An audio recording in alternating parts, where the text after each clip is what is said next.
বিশ্ব শিক্ষক দিবস উপলক্ষে সুবিধাবঞ্চিত শিক্ষার আলোচনা সভায় উপস্থিত সংগঠনের সম্মানিত উপদেষ্টাবৃন্দ, সকল অতিথিবৃন্দ এবং আমার প্রাণপ্রিয় শিক্ষার্থীবৃন্দ, সকলকে জানাই আসসালামু আলাইকুম।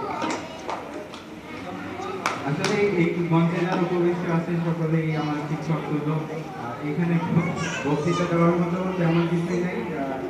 স্যার আমাদের বলছেন, আমি মূলত কৃতজ্ঞতা জানাবো সেই সকল শিক্ষকদের কাছে যারা অবৈতনিক এবং সেই সাথে এই বাচ্চাদের বিনামূল্যে তাদের শ্রম, সময় এবং কর্তব্য ঠিকমতো পালন করার মাধ্যমে আপনাদের অভিভাবকদের বাচ্চাদের শিক্ষা দিয়ে যাচ্ছে। আমি আশা করব এই সকল শিক্ষকদের জন্য আপনারা দোয়া করবেন, যেন তারা আপনাদের বাচ্চাদের শিক্ষা মাননায় সর্বোচ্চ সহযোগিতা করতে পারে। এবারে আমি আমার বক্তব্য